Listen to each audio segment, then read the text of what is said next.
Grandpa told me my life was a joke. Then everything changed. So, this is kind of eating me alive, and I don't know where else to put it. My grandpa doesn't understand my lifestyle, and it's creating this massive rift in my family that I never expected. I'm 25, living in a mid-sized city, working remote for a tech company, and here's the kicker for him: I'm vegan, I thrift most of my clothes, and I don't really subscribe to the get married early, settle down, have kids path. I rent a small studio apartment that I've decorated with plants, mismatched furniture, and art from local markets. To me, it feels alive. To my grandpa, he calls it living like a squatter with Wi-Fi. Let me back up. A few weeks ago, we had a family dinner at my parents' place. My mom made lasagna, a meat version for everyone else, and a veggie version for me. I was sitting at the table with my parents, my younger brother Sam, he's 19, all baseball caps and hoodies, glued to his phone, and Grandpa, the patriarch, the storyteller, the man who built his house with his own hands. Grandpa is 81, sharp as ever, but he sees the world in black and white. He grew up working sunrise to sunset, raised 4 kids, stayed married 50 years until Grandma passed, and has lived in the same house for half a century. He's proud of that stability. Dinner was fine until Grandpa leaned across the table, squinting at me. "So, what exactly do you do all day?" I smiled, trying to keep it light. "I work in user experience design. I help make apps easier to use." He blinked, unimpressed. "You mean you sit on the computer? That's not a job. That's playtime with a paycheck." My mom tried to intervene. "Dad, it's a real job. Times have changed," but he cut her off. "When I was your age, I already owned my home, had 2 kids, and knew what a hard day's work was. You're 25 and living in a showbox, eating rabbit food." Everyone went quiet. I could feel my face burn. Sam smirked at his phone like it was entertainment. I wanted to yell, to tell Grandpa he didn't understand the world anymore. But instead I just said, softly, "I'm happy with my life." He shook his head, muttering, "Happy doesn't put food on the table." Later that night, Mom drove me home. She kept glancing at me like she wanted to apologize. "I know he's harsh," she said finally, "but he doesn't mean harm. He just doesn't understand." "That's the problem," I snapped. "He doesn't want to understand. He's already decided my life isn't valid." She sighed, her hands tight on the wheel. "He's old school. Just give him time." But the thing is, it's not about time.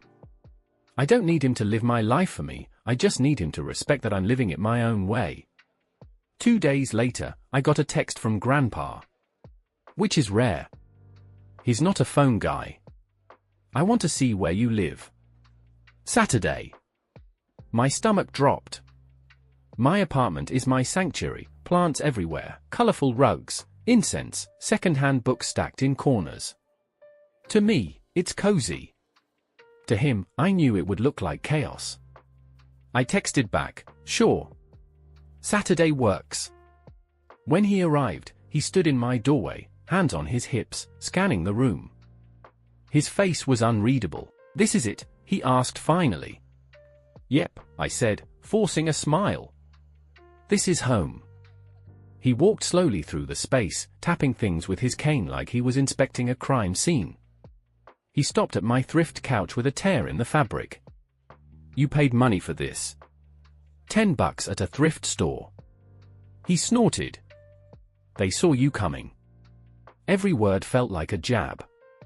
I tried to show him the little things I was proud of, the herb garden on my windowsill, the mural I painted on one wall, the standing desk I built from old crates. But he just shook his head. "All this looks temporary, like you're waiting for real life to start." Something inside me cracked. "This is real life, Grandpa. Just because it doesn't look like yours doesn't mean it's less." He turned and looked at me for a long time.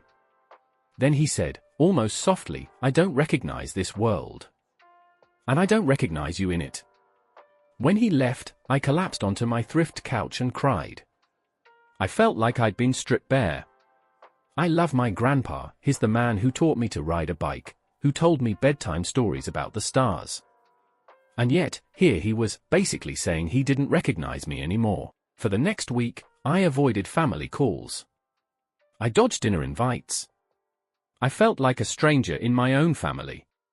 That's when my best friend Ellie, yeah, the same Ellie who's been my rock since middle school, called me out. She's a kindergarten teacher, warm and blunt all at once.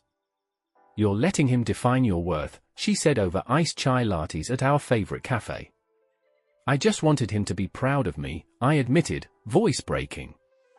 Ellie leaned forward. "Newsflash, pride from people like your grandpa comes with conditions.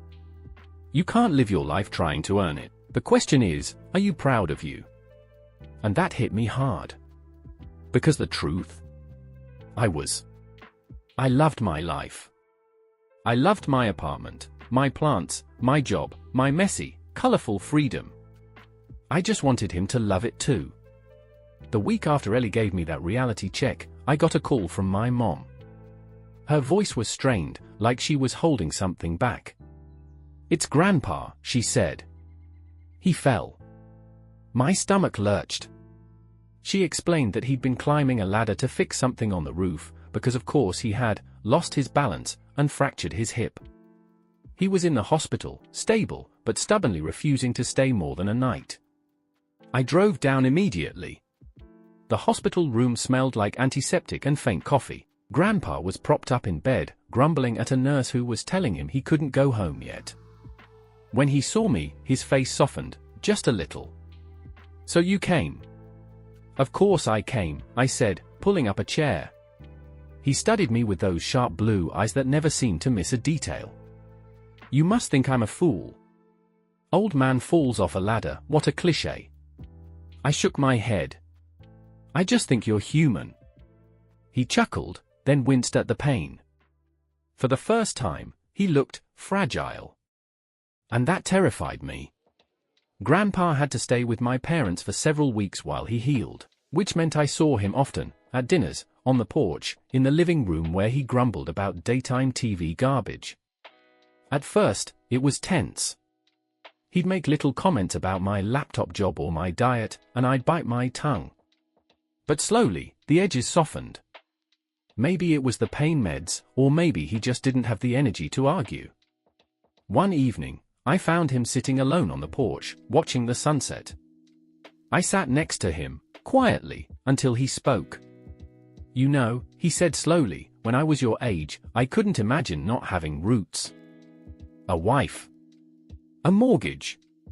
Kids screaming in the yard. It was the only way I knew." "I know," I said softly. He turned to me, his face lined but his eyes searching. "But I guess you found another way. And maybe I don't have to understand it to respect it." I almost broke down right there. That tiny shift, respect instead of dismissal, meant everything. 2 weeks later, Grandpa asked me to drive him back to his house to pick up some things. The place smelled like sawdust and old books, just like always. As we walked through the kitchen, he stopped and placed a hand on the counter. "This house," he said quietly, "was supposed to go to your mom. But she doesn't want it. Too much upkeep." He looked at me, long and hard. I was thinking, maybe it should go to you. I froze. "Me? Grandpa, I don't even want a house right now. I can barely keep up with my plants." He chuckled. "I know. But someday. And when that day comes, I want you to have a place that's yours. Even if you paint the walls neon and fill the yard with bean sprouts." My throat tightened. "Why me?" "Because you're stubborn," he said with a grin. "Like me. And because you care, even when you're angry." Of course, nothing is that simple. A few days later, my brother Sam found out about Grandpa's offer. He stormed into my apartment, eyes blazing. "Are you kidding me? He's giving you the house? You don't even want it." "I could actually use it one day." I tried to explain that I hadn't agreed to anything, but he wasn't listening. "You're the favorite," he spat. "You always have been." That one hurt. Because I'd never felt like the favorite. I'd always felt like the misfit, the oddball, the one Grandpa didn't understand. That night, I lay awake replaying everything. My brother's anger. Grandpa's fragile body. Ellie's words about self-worth. And I realized, maybe this wasn't about the house at all. Maybe it was about legacy. Grandpa didn't care about what I did with my life. He cared about whether some part of him lived on in me, so the next time I saw him, I told him the truth. Grandpa, I don't want the house. Not now, maybe not ever. But what I do want is, to carry you with me. The parts of you that matter.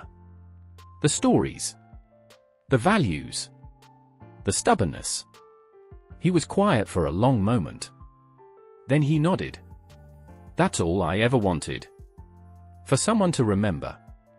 A month later, we had another family dinner, the first one that felt normal again.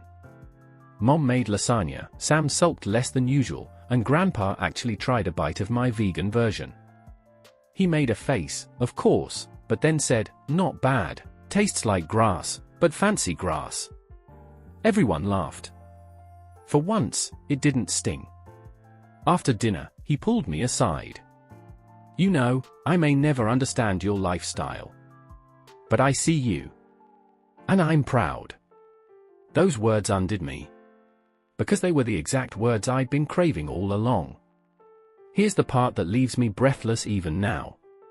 2 weeks after that dinner, Grandpa passed away in his sleep. Peaceful. Quiet. Just gone.